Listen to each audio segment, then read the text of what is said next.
রাজবাড়ীর কালুখালীতে পদ্মা নদীর কোল ঘেঁষা একটি ঘাটের উপর সেতুর অভাবে দীর্ঘদিন ধরে দুর্ভোগ পোহাচ্ছেন 10টি গ্রামের হাজারো মানুষ।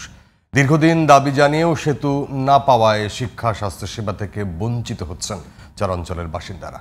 শুষ্ক মৌসুম এলে সেতুটির কাজ করা হবে বলে জানান উপজেলার নির্বাহী কর্মকর্তা।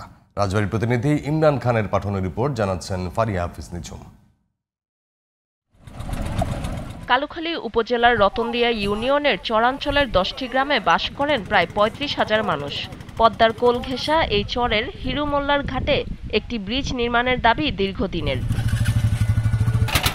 দাবি বাস্তবায়ন না হওয়া পর্যন্ত দুর্ভোগ পোহাচ্ছেন তারা। স্থানীয়রা বলছেন একটি সেতু নির্মাণ হলে বদলে যাবে পুরো চর এলাকার চিত্র।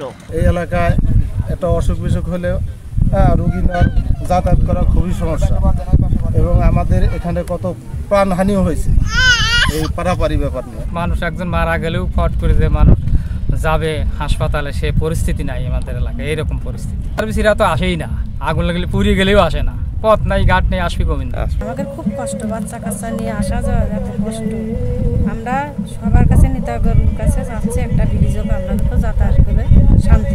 যদি পরীক্ষার সময় হয় এই খেয়া নৌকা যদি 10 মিনিট লেট করে তাহলে কিন্তু আমরা ওই পরীক্ষার টাইমটা আমরা পাই না।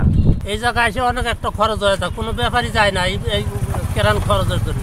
বর্ষার পর নদীতে পানির কারণে সেতু নির্মাণের কাজ করা যাচ্ছে না বলে জানান উপজেলা নির্বাহী কর্মকর্তা। যে ব্রিজটা হওয়ার কথা, ব্রিজটা আসলে খুবই দরকারি, অনেক বছর থেকে এটা করার জন্য চেষ্টা চলছিল।